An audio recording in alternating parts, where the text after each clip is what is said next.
never heard of Being cold? Diana Ross? I have heard of Diana Ross. Frankly, honey, you're no Diana Ross. We were born on the same day. Oh, I was born on the same day as Kevin Hart. Thank you. Same day, same year. Who do you think is a greater artist of our time, Kevin Hart or Diana Ross? You seen Jumanji too? Welcome to the Endless Honeymoon Podcast. We are still in the new studio. Tell us what you think of our new setup. Or don't. Actually, keep it to yourself. Natasha, how you doing? I'm doing great. Very excited to be here with you. Yeah? My love. Yeah? And feels nice to hear. We've been doing great. We are in a lot of post-couples retreat bliss. We're getting along pretty well, would you say? Mm-hmm. I cleaned the house today. I so wanted to ask you if you were okay. Because I cleaned the house? And then I was like, that would be rude. Yeah, it would be rude. But then I did it now. Luckily, you saved it for the podcast taping. Well, because I was just confused. You're saying that like I've never cleaned the house before. No, but you're so cute because Thank you. You try so hard. I was cleaning your crap. You did a good job. She came home. I swear to God, Natasha goes, "Oh, wow, you cleaned up your stuff?" I go, "Yeah, and yours as well." Like as if there were none of your clothes strewn about. It's all do as I say, not as I do around these parts. Well, I have this new thing where I'm like, why doesn't everyone in the house pick a song? Yeah, that is the thing. There's 3 of us. It's a good idea. And then we each pick a song, we play it super loud, and then we all clean for these 3 songs. And I said, cleaning to me is just picking up your stuff. You don't have to clean. The 3-song cleanup is incredibly effective. It's like, 15 minutes long, and it really does make a difference. But can I tell you something and you won't get upset? I can't guarantee that. What if you say you have a teeny dick and I've never enjoyed 1 second of it inside me? It's definitely not that. Yes. Basically, I had you pick a song and I said, just pick up your stuff because you love shoes, you love socks, you love pants. They're everywhere. Yeah. Just pick up your stuff.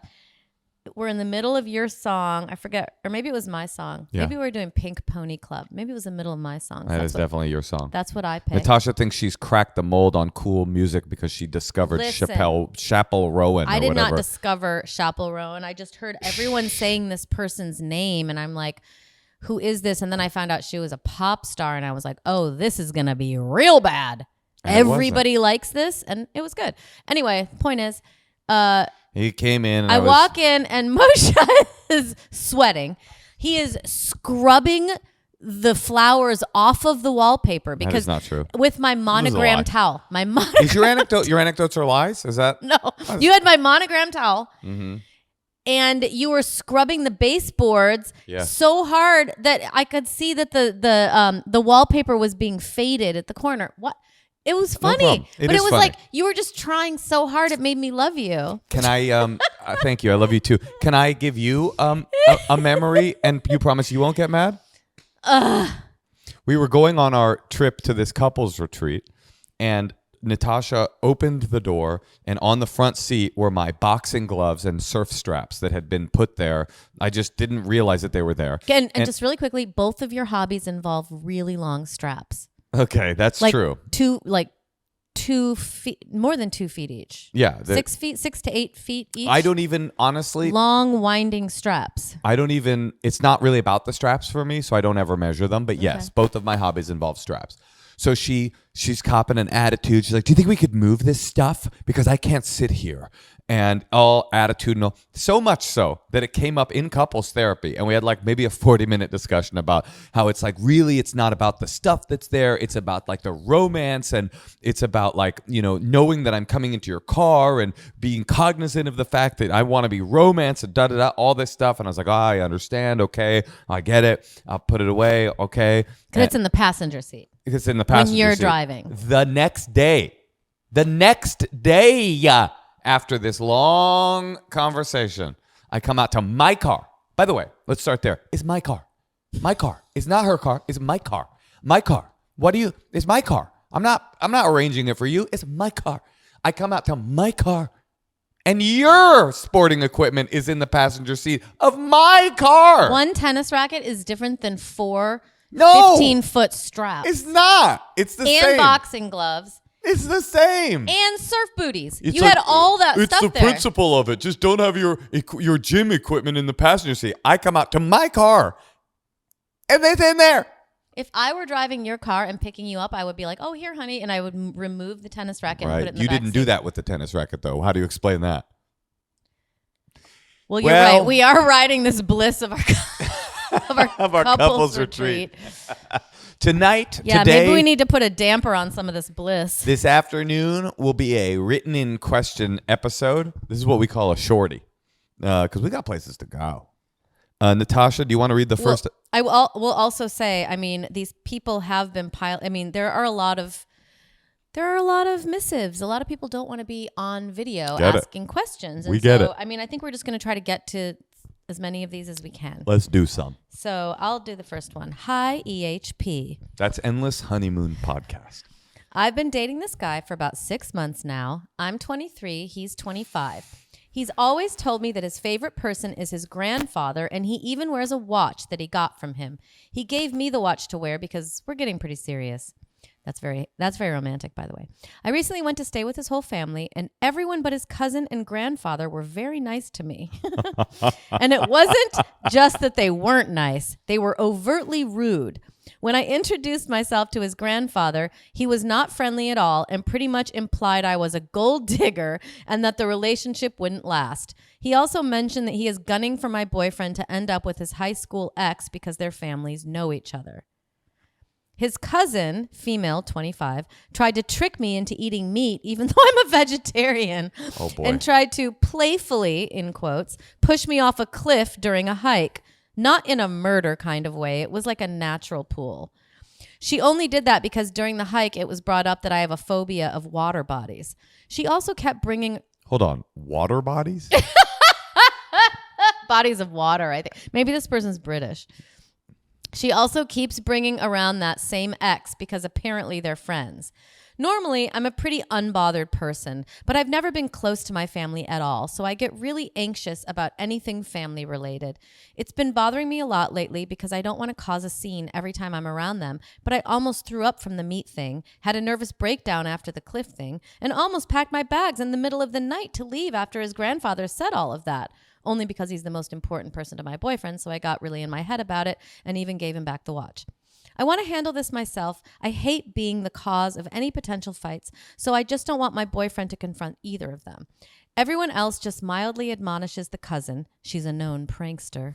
And no one would ever say anything. She's a known prankster around water bodies. And no one would ever say anything to the grandfather. I'm 2 seconds away from becoming very petty and maybe even self-sabotaging my otherwise amazing relationship by making similarly toxic, thinly veiled comments to the grandfather and actively pranking the cousin back. They wouldn't be lighthearted pranks. I think I would actually try to get her to cry or have a nervous breakdown. Do you have any advice on how I should handle this? Yes. Thank you. This is kind of easy. Yes. I think that this is, from here on out, this is not her battle. It's them. It's how is the boyfriend handling it? What is he saying on her behalf? Is he saying, hey, that's not cool to talk to my girlfriend like this? Hey, please don't push her. Hey, she doesn't eat meat. That's actually kind of serious. Don't do that. I mean, is he just being silent during this whole thing? He needs to step up and she needs to talk to him about it and say, listen, I just want you to know I felt really uncomfortable with A, B, and C. You don't have to like go into it in too depth. You don't even have to tell him what happened. He knows what happened. Don't relive it. Just say that made me really uncomfortable. So, I hope that when we go back, if we go back, you let them know, like, I don't want to be treated like that. I think it's simpler than that. Okay. She got to fuck the grandpapa. Fuck the grandpapa. That'll take care of all of this stuff. No, I mean, this is actually simple to me, and I do actually think it's simpler than that. This is a 6-month relationship. Oh, I didn't She's see that. 23 years old. Right. He's 25. But you always think everyone's the one. She thinks she's going to marry Maybe he into is this the one. family. This is my point. How often at 6 months in, 23 years old, do you even need to see the grandpa and cousin? I would be He might be really close to this family. Well, that is the price that he pays. It's a 6 months relationship. That's true. You should not meet the grandfather more than once in 6 months. So for the next 6 months, anytime he's like, I'm going to my grandpa's, go, oh, he was really rude to me. I don't want to go there. Oh, but I love my grandpa. I'm not saying you shouldn't love your grandpa. You should. But he was rude to me, so I'm not going to do that. Now, 6 months from now, when he invites you home for Thanksgiving, you give it another shot. Yeah. If you experience that again, then you say to your boyfriend, man, I gave it 6 months break. I went back. He was rude to me again. I'm not fucking with your grandpa anymore. Yeah, totally. And he'll be dead easy. soon. He'll be dead soon. His cousin, I've hung out with your cousins. We've been married almost 10 years. I've hung out with your cousins 5 times. So it's like, there's no need to be going to a family reunion every weekend, especially when they don't like you. So if your boyfriend is treating you correctly and kindly, as you said, is he backing you up? Stay with the boyfriend and just let him know, I don't hate your family. I just don't want to be around them. They don't seem like they like me. I'm good. And do not allow him to convince you otherwise. And because the truth is, but it would be okay to sit out one thing and then maybe come back for another try after the boyfriend talks to the family. 6 months. Yeah, because these people like this, because I remember when I dated a guy who was like really rich. I met him and his mom, and the mom right away thought I was a gold digger. And then we went to eat, and the mom was recovering from plastic surgery at the meal. Yeah. And the dad was there. I think maybe I was wearing like a tube top or something. Maybe I looked kind of slutty. Sure. I'm liking it. But the mom with the facial bandages on her face came to meet us for dinner. And after talking to me for like 4 minutes, she was like, I have to leave. And she left. She hated you. She didn't like me at all. But like that stuff doesn't change. Do you know what I mean? And sometimes people like, I'm sure my skin looked so good. It was probably impossible to sit at a booth with me. Hey, Tosh. Yeah, Moshe. How would you describe your schedule? Trash? Busy with trash? Lots of trash? Yeah, my schedule is really chaotic. What if I told you that there was a healthy meal plan that you could cook the whole meal in 3 minutes? Would that help you at all? I mean, I would love that. Yeah, well, you have loved that because we've both eaten them and they're called Tempo meals. Oh, Tempo is amazing. Tempo is a weekly delivery service that delivers chef-crafted meals from a dietitian-approved menu fresh to your door. That's right. They serve up fast, feel-good, single-serving meals that are crafted to cook in just 3 minutes so that you can eat well without sacrificing taste or convenience. You can answer all your emails in between the amount of time it takes to make 2 meals. You only make have a meal. 3 minutes of emails. That's really sad. You make a meal. You make a meal. I respond to emails. Then I make a meal, you respond to emails. Our life is good thanks to Tempo. Tempo's perfectly portioned lunches and dinners take the guesswork out of eating well, are fully prepared, and can be heated in the microwave in just 3 minutes. I am sick of not taking care of myself. At least I know with Tempo, I am 3 minutes away from a healthy meal. Wait, but they're probably totally disgusting junk food and taste like trash? No, Tempo offers a variety of meals for different dietary and taste preferences, Moshe, including protein-packed, calorie-conscious, carb-conscious, and fiber-rich. That's what you need. I need it because I got greasy worms. Greasy worms for poop. Excuse me? Just kidding. I'm doing it for podcast ad copy. Listen, Tempo is not just nutritious. It's not just convenient. It's not just custom made for your dietary preference. It's also freaking delicious. For a limited time, Tempo's offering our listeners 60% off your first box. Go to tempomeals.com/honeymoon. That's tempomeals.com/honeymoon for 60% off your first box. There is no reason not to just at least try this. tempomeals.com/honeymoon. Rules and restrictions may apply. Hi, Natasha and Moshe. Big fan of you both. Love the pod. I need your advice on my friend group dynamic. After living in a neighboring province for 3 years, I have recently returned to my hometown. I've realized my values and interests have evolved, especially compared to my core group of girlfriends who I became close with in my 20s as we all worked as waitresses together. While I admire and cherish the traits in all of them, there are also qualities that I find quite grating. These annoying traits seem to be amplified when we're all in a group together for an extended period of time, which is any time that is more than 1 day. So when she goes on trips.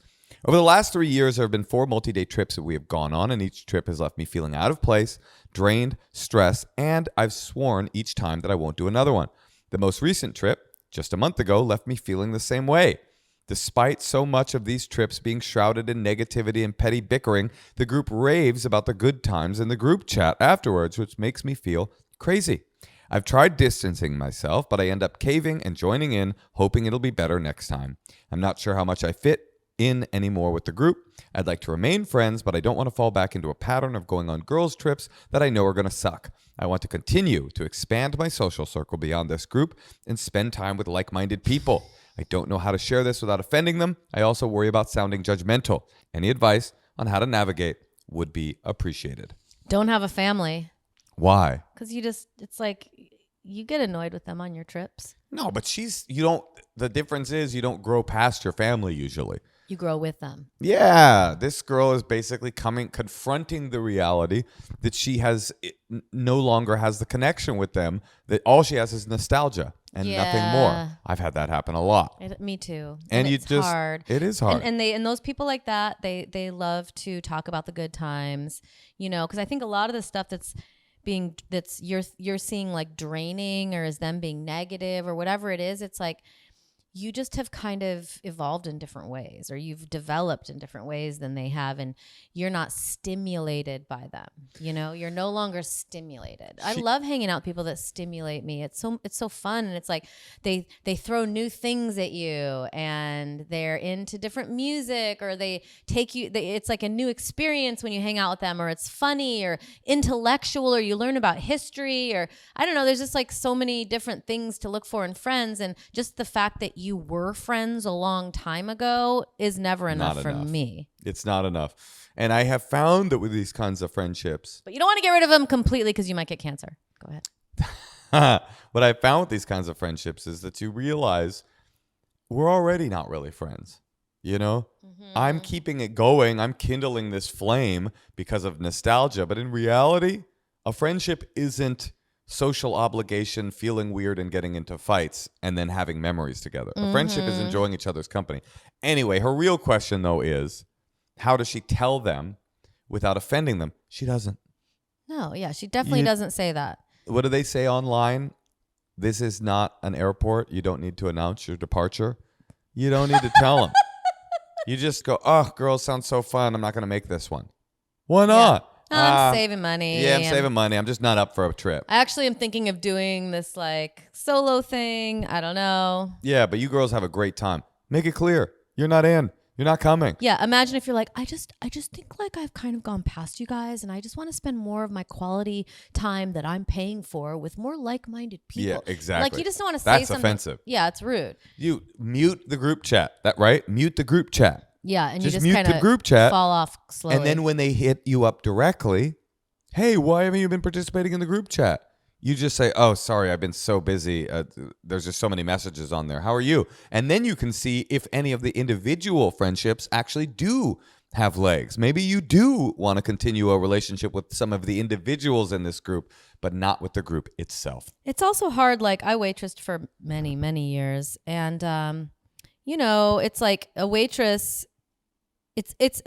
making friends with people who are doing an odd job sometimes is different than making friends with like actual peers or people who are in your grade or people You're who saying the only thing that brought you together is the place you used to work. Yeah, like comedians, It's like I can sometimes have a deep connection with a lot of different comedians who I came up with because we all like have so much in common. That's why you're so close with Cosby. But like you meet people when you're young and in your 20s, everyone just goes off to different places. Yeah. Now, I don't know if you all live in one last bit of advice I would give is a trip is such a major commitment. It's like many days, many nights, many plane rides. Like it's a lot of commitment, not to mention the money. Maybe there's something you could help plan or be a part of. No, like a dinner. Like next time you're in LA, let's all go get dinner. Why? Because she doesn't like him. She doesn't. You don't think she likes him enough to eat dinner with them? All right, fine, dinner. I'm saying something a little more easy. Like, I hear you. Not like with you. Scheduling 2 weeks of your life. Oh, you girls have fun. I don't think I'm up for this trip. Yes. I'm just like, I'm not up for trips these days. I'm going to stay home, save my money, and kind of focus on other stuff. But let's get a dinner sometime. Boom. I love it. It's so easy. Yeah. Natasha, you have great wisdom. Thank you. Here's another one. I'll read this one. Hey, Natasha and Moshe. Balding mid-30s guy here, and I'm struggling with how to announce that on my dating profile. The balding part, not the mid-30s part. My bald spot is prominent, but not something you would pick up in a photograph unless it was taken from above. You should include an aerial pic. Drone shot? He's like, drone shot, just FYI. So do I add a proactive balding pic on my profile? Do I simply announce my depletion? That does not say depletion. Depilation? Depilation. I think it's like a word that means. I'm sure it is. In my bio. Or do I say nothing and hope my date is cool with it when we meet the first time? This is a toughie, actually. This is really hard. This is a toughie. Okay, so we assume that balding mid-30s guy has decided he does not want to take any proactive steps to stop the balding, which is a possibility. It is a possibility. To take Rogaine? To take finasteride and the other one. It really works. And another thing that works is taking a trip to Istanbul. You know that Istanbul is the hair transplant capital of the world, and that when you're apparently these days in Istanbul, when you're walking around like the beautiful, like the Hagia Sophia and the beautiful mosques of Istanbul and the open air markets, like as far as the eye can see, it's just foreign men with blood streaming down the back of their neck because they've just had hair transplant surgery. Anyway, you can get that done. Who told you that? It's true. I'm not making that up. Could they transplant the hair from your arms onto? Absolutely. You better be careful. What they do is people are going to take your hair. They take the hair from the back of your neck, follicles, and then they implant it one by one. It's not easy. Is everyone rich cheap. there? Why does everyone in Istanbul have that? It's cheaper, and it's a really good. They're really good at it. They have top of the line medical care there, and it's much less expensive than doing it in the United States or in England or wherever people are coming from. That's why. So, if you've decided, nope, I love my body as it is, I'm not going to do anything to fight the balding. How do you do it? I don't know. There's something very turn-offy to me about, hey, I'm a balding dude. Yeah. I know nobody's going to like me. It suggests an automatic lack of confidence in yourself that you announce it in your bio, or maybe just a simple picture, a good picture, not an aerial picture of your bald spot. Oh, I have an idea. Yes. A picture where your hair doesn't look that good. What do you mean? Like try to get just a little thinning. So it doesn't feel like you're sideswiped.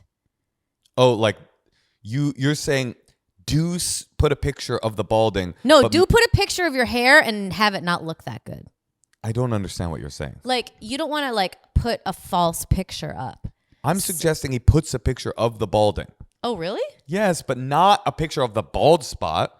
But like an action shot where he's shooting pool, but you can tell, oh, I see. Shooting pool is actually the perfect thing. Because you're all bent down, all, hustler style. What if he doesn't like pool? I mean, if I saw a man shooting pool in a picture, I would not go on a date with somehow an action shot where it's not a shot. Or he could be washing his car. Yeah, just whatever it is. It's not a shot of your bald spot, but it's a shot where your bald spot is revealed. And then they will know the truth about you. And here's the thing. If you can't get that action shot, your hair's okay.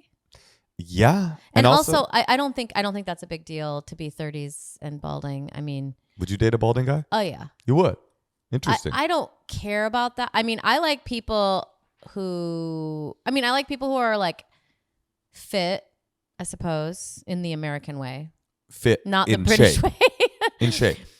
Well, just not, I mean, in British it means they're super hot, right? Yeah, if you're yeah. fit. I just want someone who's not in shape, I guess. Natasha. No, actually, I don't care about that. I don't care about in shape. I just don't want them to be unhealthy and make me unhealthy. And then I don't care about balding. I really care if they're funny and smart. And dong size is a big thing for you. You said that to me on our first date. I don't mind about dong size, but I don't want it to be like a baby dong. Or a donkey dong. I could live with a big one, probably. You could live with a donkey dong? You do live with a donkey dong. All right, moving on. Hi. Wait. So what do we decide? I think that's my suggestion. But just to be very clear, don't write it. Don't write it. And don't talk about it. Don't talk about it. Don't say anything on it. And you are not alone. And I would say if you can afford it, proactively get the shampoo, get the pills. Yeah, do the Why finasteride. not? Why See not? what happens. If you're okay with that, if you're interested in that. I think. And hats are your friend. Shaving your head could be your friend, depending on how your head looks. Yeah, and it's like, and I think that I don't think it's that big of a deal to women, honestly. Am I crazy to say that? I do think so, have yes. friends. I know, like one of my friends specifically, she's like, oh my God, I can't date a bald guy. Ugh. Like she'll like start vomiting. It's rough out there. But I'm not like that. You could date Natasha. But I also, I guess I feel like I'm not alone. I just doesn't. No, you're not. Bald does not seem like a big deal to me. Hey, Tosh. Yes, Moshe? You've had the flu all week, right? Yes, it's been a carousel of dreams. Well, speaking of dreams, you've been pretty much bedridden. Have you had comfortable sleeps, comfortable dreams? Oh my God, that is such a good point. I was wondering why I do not want to get out of my bed. I did get a new duvet. And you did get a new virus. And I did get it, and I got a new virus. And I got a new mattress. I love this mattress. We actually didn't have a mattress in the guest bedroom. That's where you put me when I got sick. Well, and I've just been sitting in there kind of living it up. Well, of course we got a Helix mattress because every mattress in our lives is Helix. And this one, we got it custom made for our sleep preferences. That's what's so cool about Helix. You take their sleep quiz and they will give you a mattress that's made for your body type and your sleep type. I love Helix so much. I mean, I sleep on one every night. Every time we have someone over and they use our kids' room, they're always like, what is this mattress? Why do you have such a nice mattress in your kids' room? And it's a Helix mattress. I gotta say, I used to have back problems. I ordered a Helix mattress specific for the way that I sleep. No, I do not have back problems anymore, and that's not a joke. That's the real deal. Well, they actually helped me stop sweating Yes. because I you got was that having cool top. Yeah, I got the cool top, and all of my night sweats are virtually gone. Well, we have a special offer for you. If you've been thinking about a new mattress, we cannot recommend Helix enough. I also love how the Helix mattresses come. They arrive at your door in this cute little like wound up burrito, and then you pop it open. The thing expands into the most amazing, luxurious, thick butt mattress It's a thick butt for sure. you have ever felt. And speaking of mattresses coming, it's not just a place to be your sick bed. It's also a great place for making love. I've made love to Natasha on a Helix mattress more times than I could count. A lot of good support for that exact activity. We have a special offer for you. If you've been thinking about getting a new mattress, we cannot recommend Helix enough. Go to helixsleep.com/honeymoon for 20% off site-wide, and you get 2 free dream pillows with purchase. That's helixsleep.com/honeymoon for 20% off site-wide and 2 free dream pillows. helixsleep.com/honeymoon. Get your dream pillows today. Love the pod and your comedy beyond the pod, too. Your advice is great, and I wonder what you'll think of this. I'm 46, in a serious relationship of 8 months. Plus, we are the same age and both have 1 kid each, 8 and 5, who love hanging out. Aww. My boyfriend and I are very compatible, and he's proven in actions beyond words, but including words, that I am it. We do say I love you. He came to meet my family. He spends all his non-work time with me and or his kid, and both are clear and vocal about wanting and building a life together. So everything is great, except he's not paperwork divorced, but he feels divorced. My question is, of course, I've discussed the paperwork aspect is of immediate concern for me, and he says he's on it. Is it excessive to expect updates even though I trust him and we are adults? Or how does one stay in the loop without being too in the weeds? He and his ex are on the same page and are co-parenting well, and he makes less than her, so we're not worried she'll try to take his money. Thanks for any insights. This is a pretty interesting one. What do you think, Tosh? I have an immediate thought. Well, I just feel like I don't know that she's 46, right? So it's not like they need to hurry up. Right? There's no rush. Right. And just be grateful. I would be grateful that he and his ex-wife are working out the co-parenting thing and ironing all that stuff out. And here's another thing. There might be some financial concerns as to why he's not like paperwork divorced yet, possibly. But like, I mean, obviously he hasn't asked you to marry him yet. Natasha? You just have to wait for that. He's not going to ask you to marry him before this thing is cleaned up. Natasha? What? I love it when we come together. And I'm with you 100%. This is a non-issue until it's an issue. You will know when it's an issue because either he will ask you to marry him and he won't be divorced and you'll be like, well, that's a little weird because you're not divorced. Or he will get divorced and then ask you to marry him. Or you'll be like, I want you to ask me to marry you. And what's up? It's been long enough. Or you guys won't get married. So therefore, the thing will solve itself with time. Never ask about the divorce paperwork again. Yes, time is your friend. And also, this is a great time to not be annoying. This is the courtship process. He already has one wife that he got rid of. I'm not saying you should try to please him, but I just think in general, you know, I sense that it's different when you're married, but like this whole like, you hey, can be incredibly annoying when you're married. That's the beauty of getting married. Then you can just be as annoying as fuck and just say whatever you want. And like, honey, I want to tell you, you do a great job of that. I remind Moshe in so many different ways because really it is a different thing. Reminding a husband to do something is way different than reminding the man who you want to ask you to marry you. Well, Natasha, that is very funny. But we are together on this. We think you should drop the issue until it becomes an issue. And at this point, 8 months in, it's not an issue. The proof is in the pudding. As you said yourself, he's showing you in all of the ways that matter that he's fully in, that this divorce thing isn't some kind of bet hedging that he's doing. He's not. He just hasn't gotten on that yet. Also, I have a super hot tip. You can make fun of me if you want, but I know this is really hard. But if you're dating someone who's going through a divorce, don't ever bring up the woman. Oh yeah, I'm with you on that. Just don't ask a question. Let him. You can talk about her or them once he brings it up or she brings it up. But I just think in general, you don't want to meddle. Yeah. You're trying to create focus into a news area, right. You know, so you want to like shift focus, not pour poison into an old area. Yeah, or anything, or curiosity, or whatever it is. Hold on, just a second, honey. Yeah. Let's give a little bit of deference to the quote that we just made. What was it? You're trying to shift focus into a new area, not pour poison into an old one. Dude, we're fucking good at this. Should we do another one?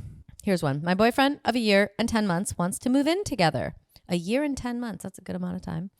I'm 25 and just recently moved out of my childhood home in the heart of downtown. I have not been living on my own for even 5 months.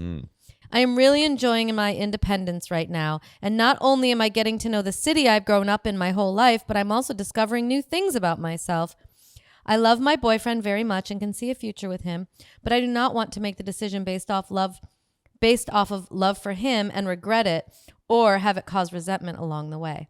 Please help. Also, where I currently live is very centrally located and he wants us to live near his job, aka 50 minutes away from my family and friends. What should I mean, that's not like, an also. That's a headline. All right, I'm glad we have so many of these because this one's easy. Don't move. Don't do it. If you were my daughter, which you could be because I'm old enough to have given birth to you. Actually, you're old enough to have given birth to her at a reasonable age. Thanks, Moshe. That was very sweet. Yeah. Anyway, I would say here's the thing. Do a list of pros and cons. I love doing this. This helps me with so much stuff.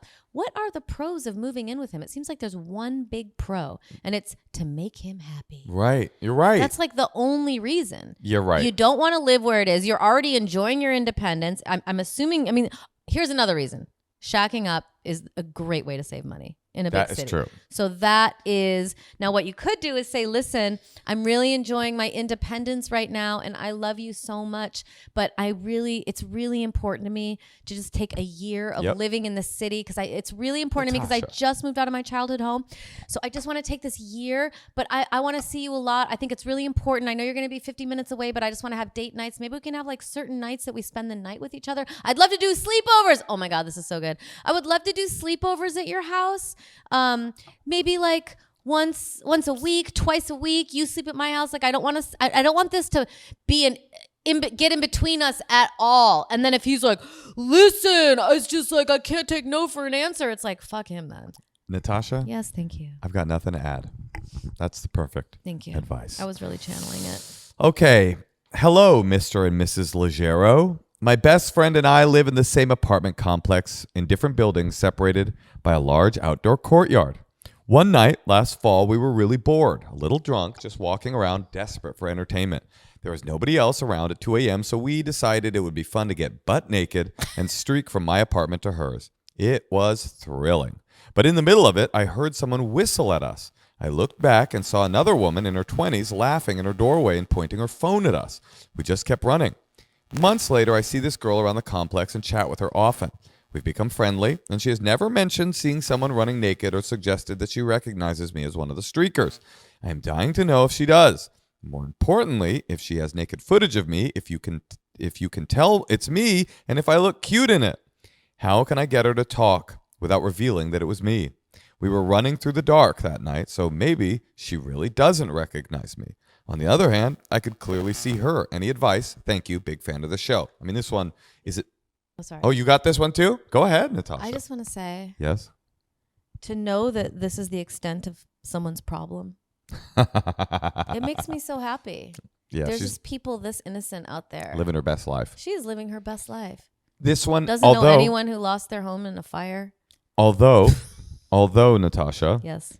this is a very simple Answer? problem with a no good answer. There is no way for her to get the footage or find out without it revealing that it was her. It's not possible, because she's going to say, if she does it coy, like, dude, did you see that girl running through the courtyard the other day a few months ago? Then the girl's gonna be like, yeah, I saw it was you. Or like, it's just, in fact, this is so innocent. I think we should cut it from the episode. Really? No, I'm joking. Well, it's just like she's saying here, I'm dying to know if she has any footage of me. And if she has any naked footage of me, if you can tell it's me, and if I look cute in it. This person wants to say this to this person. So yeah. If you're trying to come on to a person, I feel like this would be a good conversation starter. I just think she should say, hey, now that we're friends, I think you should know it was me running through the courtyard. Do you know that? And then the girl will go, of course I fucking know that. She goes, can I see the footage? So that is the end of that. All right, one more. Yeah, get a real problem. Yeah, get a real problem. Don't bother us with this bullshit. Actually, do. We love these submissions. All right, I got one. All right, Tosh, last one. I'm looking through these, and if we didn't get to your letter, I promise you we will save it. We'll get to it next time. Dear M and N. Dear M and N. I'm a 26-year-old woman, and my husband, also 26, and I have been married for a little while now. We have a good relationship, but lately I've noticed that his family consistently refers to me as his best friend instead of his wife. That is so rude. It is real funny, though. They'll say things like, oh, it's great that husband's name married his best friend, or introduce me to others as his best friend. It feels odd, and I'm not sure what to make of it. Is this a subtle dig? See, that's what I would think. Right. Or am I overthinking things? I love being close to my husband, but I feel like being called his best friend downplays the significance of our marriage. What do you think? Should I bring it up with my husband or let it slide? Thank you for your help. Sincerely, D. Don't bring it up with your husband. Why? Come up with a cool strategy on how to make it stop. Every time the family says this is Rick's best friend, Diana, you just say, I'm not just his best friend, I'm his lover. And eventually they'll stop saying that. That is so true. I mean, that is really funny. And it is great. But I do think Do you think it's a dig? Well, I don't know. They're 26 and married, so they sound religious. Uh-huh. So it might be like innocent. Yeah. I don't know. I can't really glean it from this. I'd need a few more details, but 26 and married does seem a little on the young side. And they've been married for some time now. Right. Well, I would like to say too, I cannot imagine a world where your family said something crazy to me and I didn't tell you. Right. That is a little weird. Like, yeah. I think practicing, or ask yourself, like, if you really don't feel comfortable talking to your husband about something that his parents said. That is a good point, Natasha. That seems a little like maybe you should figure out how to talk, because there's going to be other more important things that you're going to need to talk to him about. So maybe this is a good thing to whet your palate on. Maybe you could even take both of our advice and say to your husband, listen, I think it's cute. I'm not sure what's behind it, but your mom keeps saying that I'm your best friend. I was thinking next time she says this when we're together, I'm going to say, I'm also his lover. What do you think of that? Or I don't know. You're right, Just say Natasha. something, or should we say something? You know, you can still make light of it. That's another thing. You don't always have to be like, listen, yeah, we need to talk. You can like address things and let people know about things in a lighthearted way. It's so in a funny way, in a curious way. Get curious. Hey, babe, do you know what that's about? It's so odd to me. Maybe his parents are feeling bad because they don't like each other. I don't know. I missed that completely, and it's such a good catch, Natasha. And I do think there might be an age factor here, which is like young people don't tell each other about their feelings. No, that young people getting married this young, even though they're married and been married for a while, they're still emotionally at this like insecure place where being fully forthright and honest with their own husband is difficult. And it's like that is one thing that our couples retreat really grinded upon over and over again is openness and vulnerability. Those are the two foundation principles of a healthy marriage. It's just being open and being vulnerable and saying, how crazy is it that with the closest relationship in our life, our literal husband or wife, there are places where you can't feel safe being open and vulnerable. It's true for the two of us. But this is so elementary school level. Hey, what do you think your parents mean when they say I'm your best friend? Is that weird? Am I tripping? I mean, that's your partner. That's the person you bring issues like this to. So yeah, do bring it up. Don't just do the lover thing, but do the lover thing as well. And Natasha? Yes? Oh, it might also be funny for her to say, oh, no, he's not my best friend. My best friend's name is Becky. I'm his lover. Natasha? Yes, Moshe. You're my best friend. Am I really? That feels like a lot. Well, I'm being open and vulnerable. You're my best friend, too. See you next time on the Endless Honeymoon Podcast. And if you would like to submit an advice question like this one, you can write us endlesshoneymoonpod@gmail.com, or you can come on the podcast live, or you can leave us a secret at 213-222-8608. Is that the right number? I think it is. Heck yeah. Natasha, anything to say? I love you. I love you too.